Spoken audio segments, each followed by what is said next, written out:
What's up guys, welcome back to Let's Play Fate Extella! So last time, we finished conquering the last 30% of Tamamo's territory, and in doing so we managed to fight her and take her down. Of course, Archimedes for some reason wasn't too pleased by this. He seemed to think that the two regalia clashing would not result in a situation like that, and that one could not defeat the other, but turns out that was not the case. So we managed to defeat her, and then Extella shows up and wrecks everyone's face. So Extella is now our new adversary. So Extella has a very tough team of servants. Fortunately, she only has 3 other servants and then herself, so in total a team of 4 servants. So let's go ahead and have our confrontation with her right now.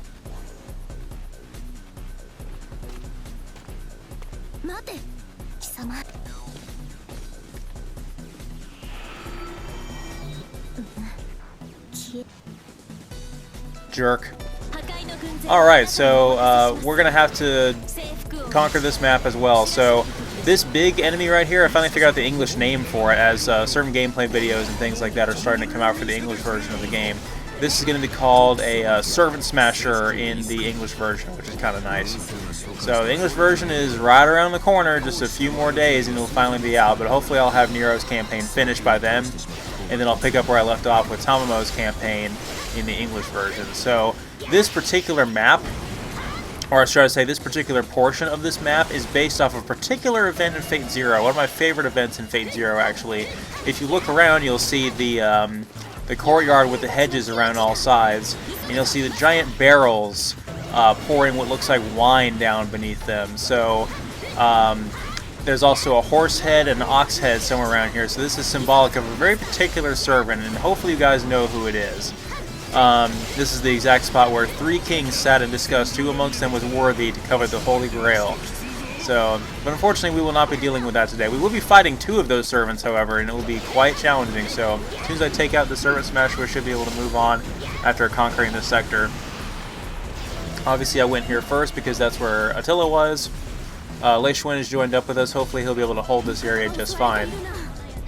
So let's move on. So the center area here looks like it is worth 3 different points, or 3 points I should say, not 3 different points. Let's go ahead and take that out. So it's got another enemy spawner in the center here, so if we take that out it should give us a significant advantage. There's a new enemy type here. There's these flying bat type enemies that shoot lasers at us that are pretty annoying. So we can deal with that pretty easily.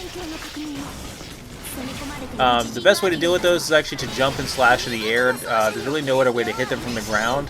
Thankfully, the enemy spawners, when we attack them, they will actually come to the ground pretty easily. So I guess I should go ahead and talk about who the servants are on Extella's team. So obviously, Extella herself is Extella the Hun from history, except obviously it's another gender bend. She is a delicious brown waifu, and it is amazing. She's great. I actually originally did not like her in her Grand Order design. It's worth mentioning that the version of Extella we have for Extella is the second ascension you have for her in Grand Order, where she's wearing less clothes, of course. Because why not? So, but she looks fantastic. I think she looks a lot better than she does in Grand Order.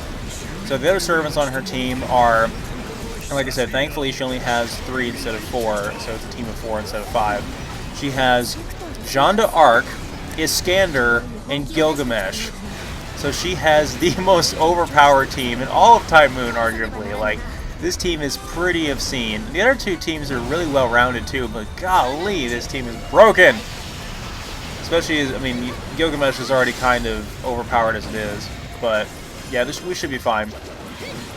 So, it's worth mentioning too, talking about Extella's design and Extella's team, that I really cannot give them enough credit for how good a job they did with the art direction in this game as far as the character portraits and how good they look, because a lot of these character portraits look a lot better than they did in their original versions.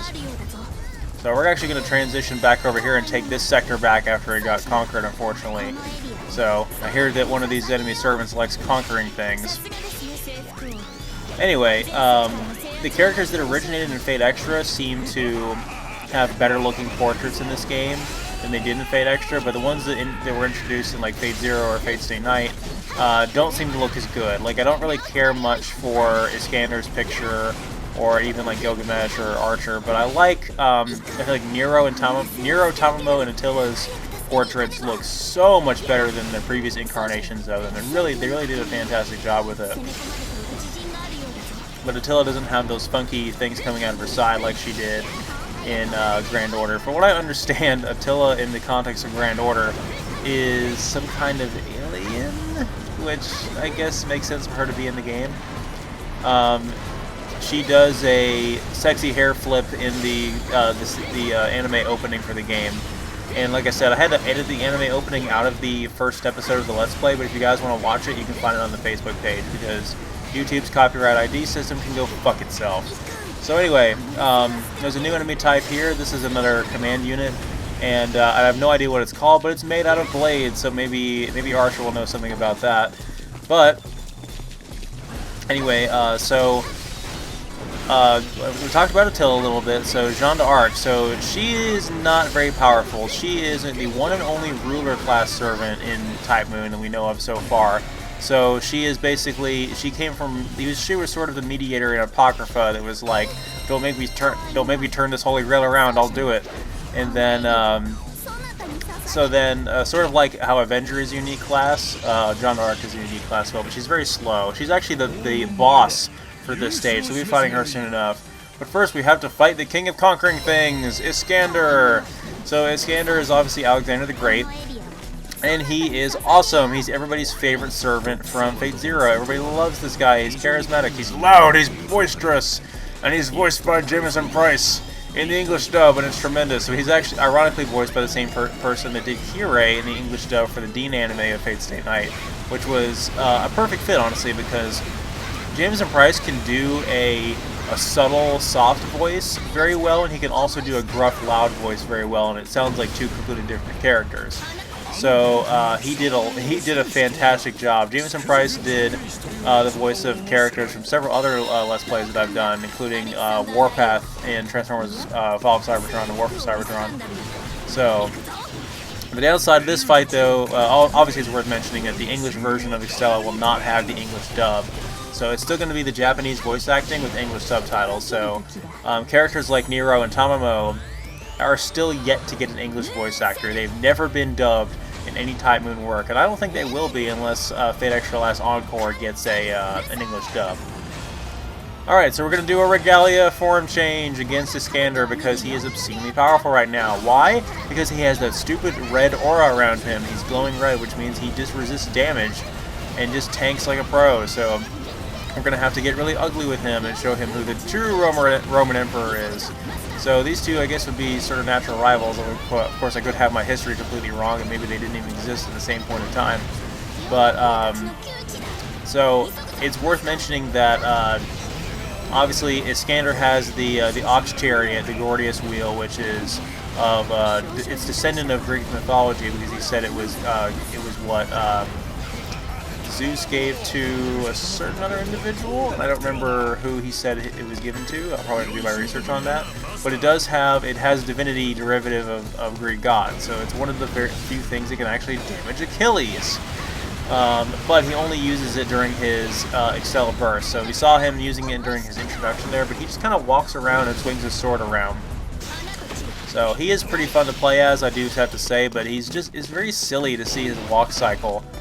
Not to mention when he does the stage transition to a different sector, he just ends up kind of walking across the empty space instead of gliding like Nero and the other servants do. But I'm being quite diligent and trying to take him out. I still have a couple of heals left. I've changed my code cast for Nero, so I've added a second heal ability up there, as well as some fire resistance, which I don't necessarily think we will need. I think Extella is fire elemental, if I'm not mistaken, but Iskander obviously is electric, so we won't have to worry about that as much. But it's just something else. It's an advanced code cast that I equipped on the Master, just so we'd have multiple heals to be able to cast. Alright, so it looks like Iskander is fleeing, so we don't have to worry about that. We took the sector back from him, but the downside is he can respawn somewhere else, and I guarantee you he's going to do it. So, unfortunately, we're going to have to cover some ground pretty quickly. Luckily, Gilgamesh is not in this map, because I didn't want to have to deal with him right now. Alright, so the sector we're in right now is worth 4 points, so obviously there's going to be an enemy spawner here. And we actually managed to pick up another piece of the cipher key, so we may be able to use that against Jeanne D'arc, but honestly that would be a little bit overkill, because unfortunately, in spite of the fact that she's a precious innocent cinnamon child, she's not nearly as fast as we are, so she's not going to be much of a threat. So, in spite of the fact that she's the stage boss, she's actually the weakest of Attila's 3 servants. So, like I was saying earlier, the English version of the game is right around the corner, and I'm very curious to see a couple things for when the English version comes out. First of all, I want to know if they're going to attempt to censor the game in any way, because that's been quite the controversy when it comes to these Japanese games over the last year or so, because, as I mentioned in previous videos, Japan has very different standards for what they consider to be acceptable for certain age groups compared to what compared to what America does, and the two things are not necessarily mutually exclusive. So certain things may be acceptable for a younger generation that Japan might accept, and then certain things may be different for America that we might accept or might not accept. So there was definitely one notable censorship that was already made to the Japanese version, and that was the promise of a particular uniform for Gilgamesh as an alternate outfit that was supposed to come as free DLC for the Regalia box.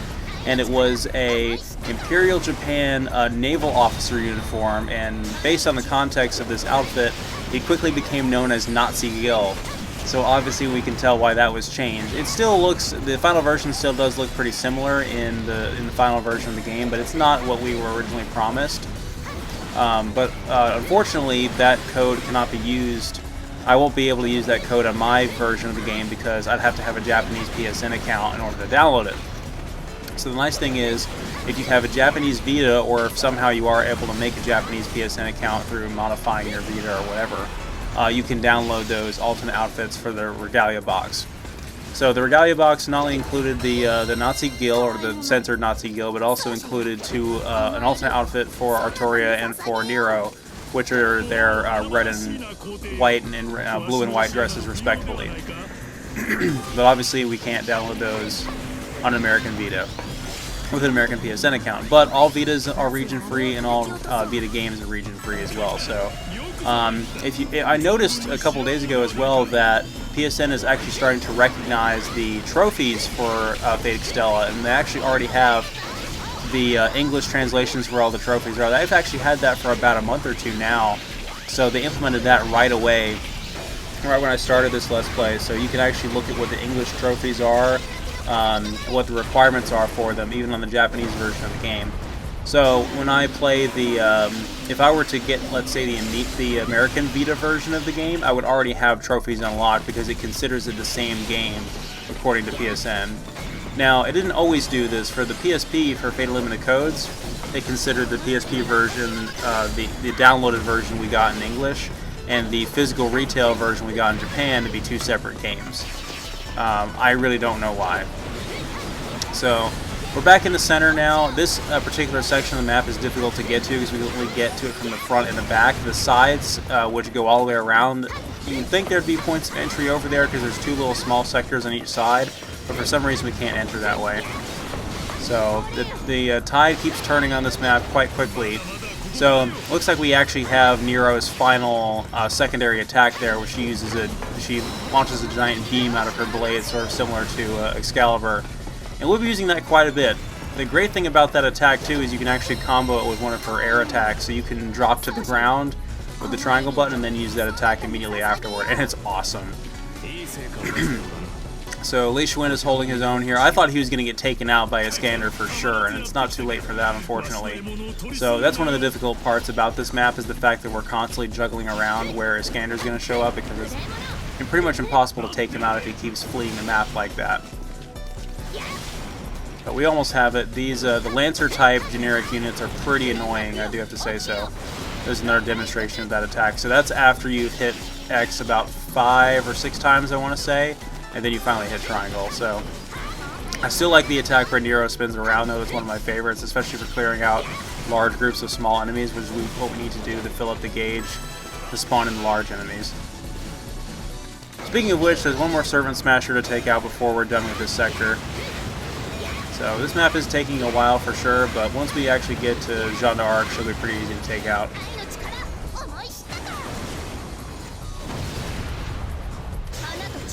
But yes, a lot of the alternate outfits for these characters are unlocked through natural progression, which is nice. So this game will not have a bunch of arbitrary unlocks and things like that you have to pay money for on the PSN store. Even in the English version, I can guarantee most of the alternate outfits will be unlocked in-game. And most of these, I mean, these Mosu-style games usually have alternate outfits out the ass. Plus, that mixed with the Type Moon property, where you have Type Moon's Cash Cow, which is obviously the Saber Face, means that they need 20,000 alternate outfits, of course.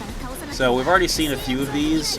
There is a lot of them are in the art material for Extella, so to give you an example.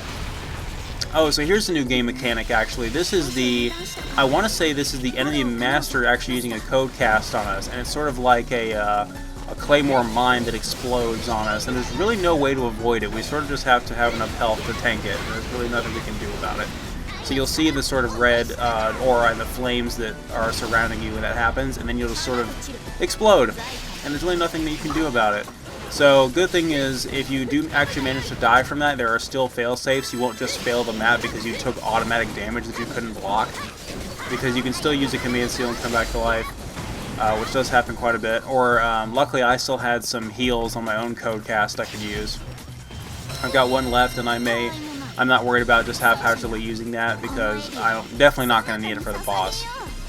Not to mention I have a full Extella burst gauge and I have a full Regalia gauge as well, so I can handle pretty much anything right now. So I guess I have to find the closest map that has any enemies on it, and we should be able to conquer the map. So for some reason the enemy's been very inactive lately, and Iskander actually hasn't shown up again, which is unusual. This should only take a matter of minutes. Yeah, some of the other outfits include, obviously, the Butler Archer, and then I really have no idea what the whole Venus Nero is for that we see in the Arc book. I feel like that's something maybe in the other campaign, because after we finish everyone's main story modes, there's another story mode that unlocks for Nero. So we'll do that in the English version when that comes out. It's also worth mentioning that there's a special name for Nero's campaign in the English version. It's called the Flame Poem Arc, which makes perfect sense, of course, because, like I said, it's almost like we're doing a theater play, and Nero is the director, and everybody else is the stage performers. That's really the vibe that I get from Extella, and just from Nero's characterization.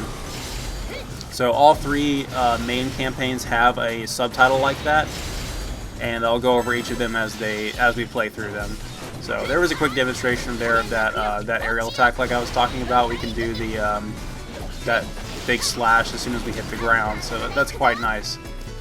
And if you check your options menu, you should be able to see the actual button combinations for that, if you can get through all the Japanese, of course.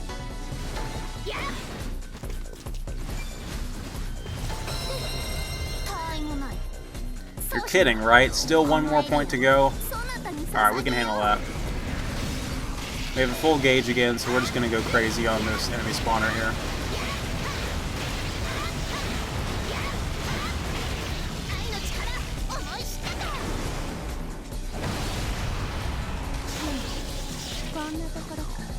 This map should have been easier to contest just because it has several sectors that are worth more than 1 point. The most aggravating maps are obviously the ones where most of it is only worth a single point, like in the second map we did, the Fuki City one. Oh look, another map that represents the Banquet of the Kings scene from Fate Zero. And if you guys don't know what I'm talking about, you really need to watch that scene. It's one of my favorite moments in the whole series. But yeah, they couldn't have been less subtle about it if they tried. I mean, hell, they actually have the barrels hanging from the ceiling, pouring wine down around us. We also picked up another piece of the cipher key, so if we do manage to find the last one, we could always use the Noble Phantasm against Jeanne D'arc, but I feel like that would just be brutal overkill. Speaking of which, we finally conquered the map, so let's go take her on. I feel bad for Attila's team. Only one point, one key actually captured on the map, so that's unfortunate. But we don't care. After this, there's still one more map on Nero's campaign, and it's probably the hardest one yet, so we're going to have to definitely pull out all the stops for that one.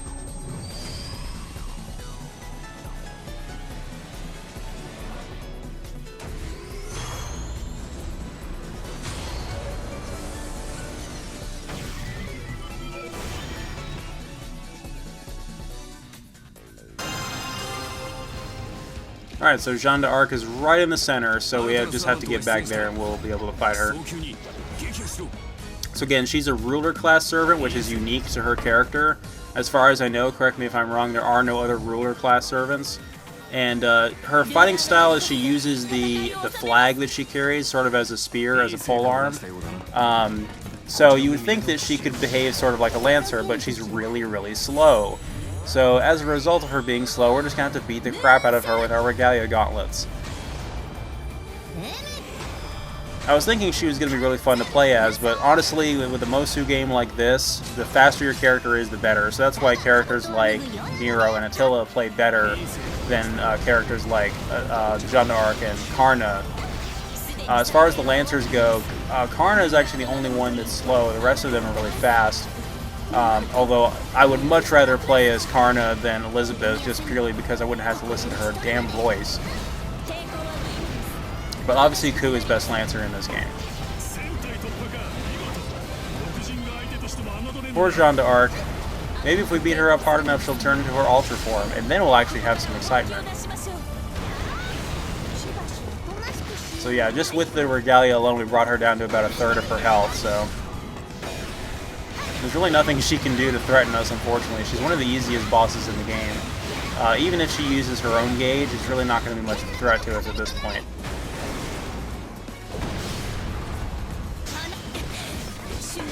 Almost got her.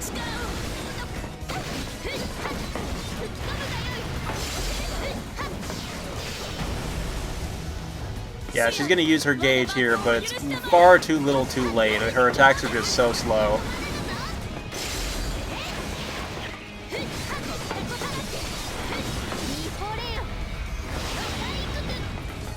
That would have been a good way to finish her off had she not blocked it.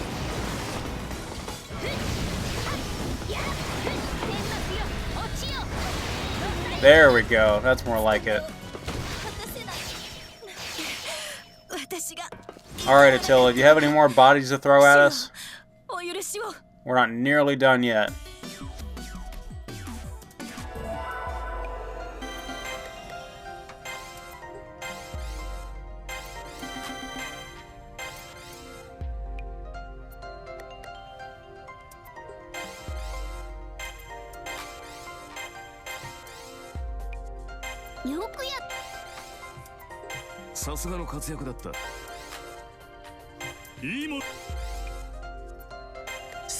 Everyone actually completed their side objective in this map.